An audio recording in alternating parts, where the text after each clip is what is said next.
BRS Congress సవాళ్లతో తెలంగాణ రాజకీయం వేడెక్కింది. 10 ఏళ్ల బీఆర్ఎస్ 2.5 ఏళ్ల కాంగ్రెస్ పాలనపై సవాళ్లు ప్రతి సవాళ్లు చేసుకుంటున్నారు. ఇరు పార్టీల నేతలు చర్చకు సై అంటే సై అంటున్నారు. కాసేపట్లో కేటీఆర్, హరీష్ రావు తెలంగాణ భవన్ చేరుకోనున్నారు. అటు చర్చకు తెలంగాణ భవన్కు తాను వస్తానని అన్నారు మంత్రి జూపల్లి. దీంతో తెలంగాణ భవన్ దగ్గర భారీగా పోలీసులు మోహరించారు.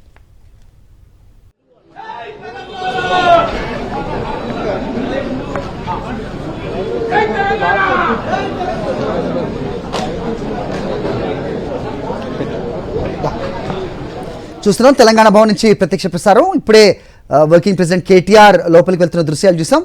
మరోవైపు పోలీసులు గట్టిగా మోహరించిన పరిస్థితి. శేఖర్, మా కరెస్పాండెంట్ శేఖర్ అక్కడే ఉన్నారు, మాట్లాడదాం. శేఖర్, చెప్పండి, నిజంగా జూపల్లి కృష్ణారావు భవన్కి వస్తానని చేసిన సవాల్ స్వీకరించే పరిస్థితి ఉంటుందా? ఒకవేళ అది జరిగితే కనుక అధికార పక్షం మంత్రి ఒకరు డైరెక్ట్గా ప్రతిపక్ష ఆఫీస్కి రావడం ఇదే హిస్టరీ అవుతుంది. సో ఏం జరుగుతుంది అక్కడ? పోలీసులు పెద్ద ఎత్తున మోహరింపడం చూస్తున్నాం మనం. హరీష్ రావు కూడా వచ్చారా? అప్డేట్ చెప్పండి.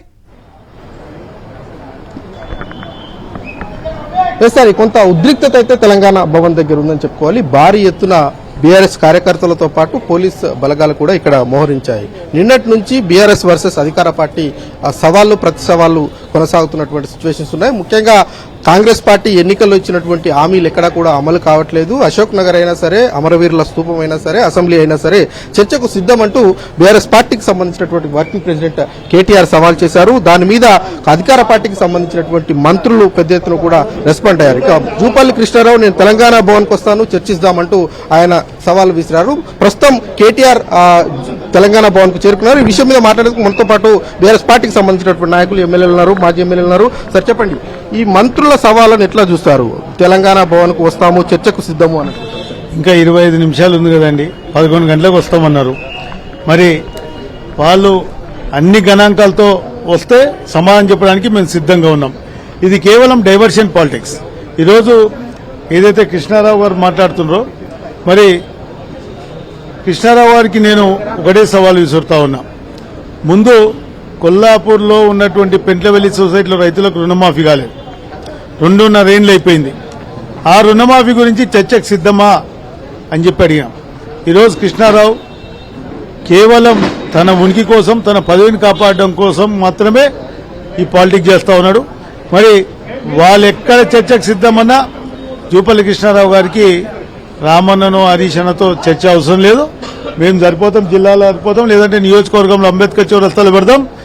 నేను చేసిన అభివృద్ధి నువ్వు 20-30 ఏళ్ల నుంచి అధికారంలో ఉంటూ నువ్వు చేసిన అభివృద్ధిపై చర్చకు సిద్ధమా కృష్ణారావు అని చెప్పి అడుగుతా ఉన్నాం. ఈ 11 గంటల తర్వాత ఖచ్చితంగా మాట్లాడతాం. వాళ్ళ దగ్గర గణాంకాలు, వాళ్ళ దగ్గర పూర్తిగా సరుకుంటే ఖచ్చితంగా 11 గంటలకు రావాలి.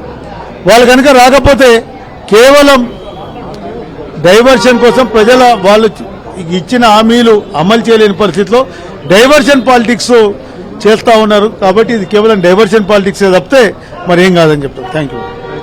ఈ మంత్రులు పెద్ద ఎత్తున కూడా సవాల్ చేస్తా ఉన్నారు. తెలంగాణ భవన్ కు ఎమ్మెల్యేలు, ఎమ్మెల్సీలు అంతా కూడా చేస్తాం. మొత్తం పాటు చెంపూర్రాజు ఎమ్మెల్సీ ఉన్నారు.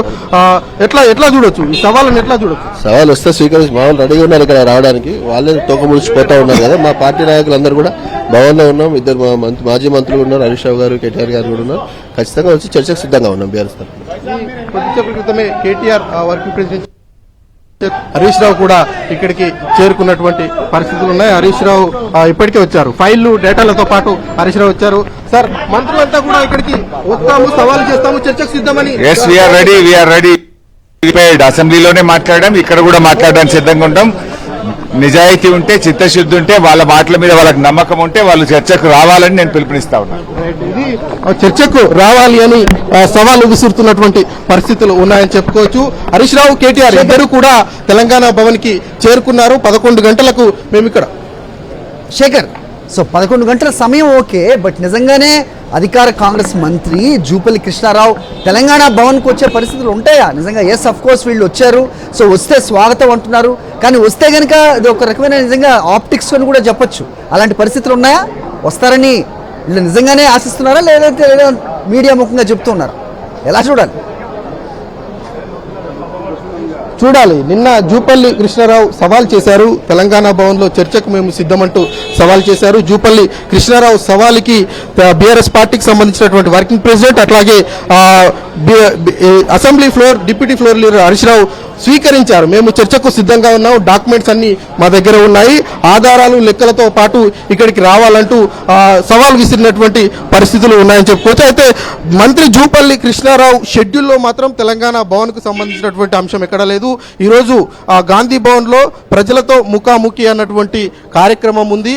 ఆ కార్యక్రమం 12 గంటల నుంచి 2-2:30 గంటల వరకు కొనసాగుతుంది. ఆ కొనసాగేటువంటి కార్యక్రమంలో పాల్గొంటాము అన్నటువంటి షెడ్యూల్ను జూపల్లి కృష్ణారావు నుంచి విడుదలైంది. మరి వస్తారా లేదా అన్నది చూడాల్సి ఉంటుంది. ఇక మంత్రులు పొన్నం ప్రభాకర్ కావచ్చు, అడ్లూరి లక్ష్మణ్ కావచ్చు, వాకిటి శ్రీహరి కావచ్చు, వీళ్ళంతా కూడా సవాలు చేశారు. మేమంతా సిద్ధంగా ఉన్నాం, ప్రెస్ క్లబ్కు రావాలి, లేదంటే అమరవూర్ల స్తూపం దగ్గరికి రావాలంటూ వాళ్ళు సవాల్ చేసినటువంటి పరిస్థితులు. కానీ కేటీఆర్ హరీష్ రావు మొదటి నుంచి చెప్తున్నటువంటి అంశము కాంగ్రెస్ పార్టీ ఎన్నికల్లో ఇచ్చినటువంటి హామీలు ఏవైతే ఉన్నాయో ఆ హామీలు ఎక్కడా కూడా నెరవేరలేదు. వాటికి చర్చించేందుకు అసెంబ్లీ కానీ, అశోక్ నగర్ కానీ, అమరవీరుల స్తూపం కానీ మీరు రండి, మేము చర్చకు సిద్ధము అంటూ ఇచ్చినటువంటి సవాళ్లకు జూపల్లి కృష్ణారావు నేను తెలంగాణ భవన్కే వస్తాను, అక్కడే చర్చిస్తాము అన్నటువంటి సవాల్ చేశారు. దాని మీద బీఆర్ఎస్ పార్టీకి సంబంధించినటువంటి నాయకులంతా కూడా రెస్పాండ్ అయ్యారు. మేము ఇక్కడే ఉంటాము, మీరు రండి అంటూ అందరూ ఎమ్మెల్యేలు, ఎమ్మెల్సీలు, మాజీ మంత్రులు, మాజీ ఎమ్మెల్సీలు అంతా కూడా ఇక్కడికి చేరుకుంటున్నటువంటి పరిస్థితులు ఉన్నాయి. హరీష్ రావు, కేటీఆర్ కూడా ఇక్కడికి చేరుకున్నారు. కీలకమైనటువంటి సమావేశాన్ని ఏర్పాటు చేశారు. ఈ సమావేశం తర్వాత మరి వాళ్ళు వస్తారా, వాళ్ళు వస్తే ఇక్కడ చర్చ జరుగుతుందా, పోలీసులు చర్చకు అనుమతి ఇచ్చేటువంటి అవకాశాలు ఉంటాయా లేదన్నది చూడాల్సి ఉంటుంది. ఒక అంశం అయితే ఇన్ కేసు కాంగ్రెస్ పార్టీకి సంబంధించినటువంటి మంత్రులు ఇక్కడికి రాకపోతే బీఆర్ఎస్ పార్టీకి సంబంధించినటువంటి నాయకులు కేటీఆర్ కావచ్చు, హరీష్ రావు కావచ్చు, మిగతా ప్రజాప్రతినిధులంతా ఇక్కడ నుంచి అమరవీరుల స్తూపం దగ్గరికి ఏమైనా వెళ్తారా అన్నది కూడా చూడాల్సి ఉంటుంది. మరి దాని మీద మరికొద్ది సేపట్లోనే కొంత క్లారిటీ వచ్చేటువంటి అవకాశాలు ఉన్నాయి. ఇక RS Praveen Kumar press club లో చర్చకు సిద్ధమని సవాల్ చేశారు. మంత్రులు సవాల్ చేశారు, మీకు ఇప్పుడే వస్తే అంటున్నా కదా, మీరు ఏం చెప్పబోతున్నారు? మంత్రులకు ఏం చెప్తారు? మంత్రులు రావాలి కదా, మేము చెప్పిన ప్లేస్ కు రాకుండా తొండి చేస్తే ఎట్లా? నేను వారం రోజుల ముందని చెప్పిన ఎక్కడ రావాలనో, ఏ టైంకు రావాలనో, రాత్రికి రాత్రి మేము ప్లేస్ మార్చుకుంటే ఎట్లా అవుతుంది?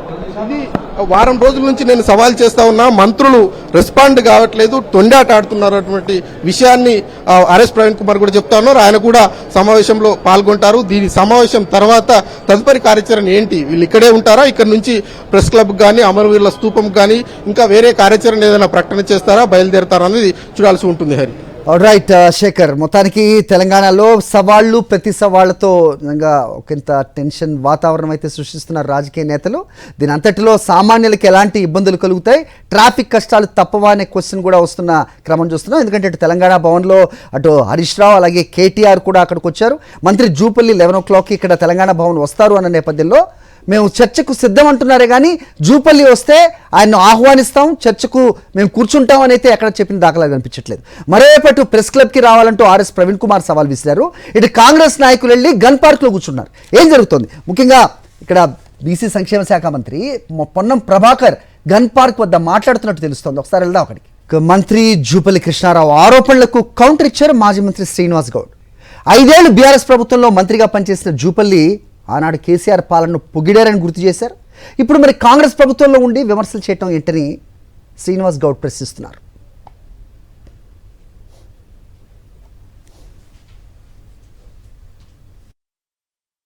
జూపల్లి కృష్ణారావు మా దగ్గర 10 సంవత్సరాలు మా పార్టీలో ఉన్నాడు. 5 సంవత్సరాలు మంత్రిగా ఉండి బ్రహ్మాండంగా కేసీఆర్ అభివృద్ధి చేసిండు, కారణజన్ముడు కేసీఆర్ అని చెప్పి ఎన్నో పొగడతలు పొగిడిండు.